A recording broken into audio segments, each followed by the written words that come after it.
Still napakadami pa rin pong bunga kahit 1 year old na po ito, at mababa pa rin mga farmers. Ayan po, lalaki pa rin ang bunga niya, ang kikinis pati.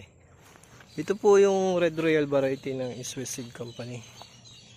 Hindi po ito masyadong mataas kagaya po ng Red Lady. Nataas po kasi yung Red Lady, gaya nito may hinog. Ayan. Bali ano lang to mga farmers, ano lang to, yan 2, 4, 6, 8, walang puno lang ito. Tapos namatay na yung isa, bali 7 na lang yung buhay. Pero still napakaganda pa rin ang bunga. Ito laki, ang laki nitong isang to. Ayan, ang kinis. Tapos ang kagandahan sa kanya mga farmers, may mga bulaklak pa rin siya at tuloy-tuloy pa rin yung kanyang pagbunga. Ito po, Red Royal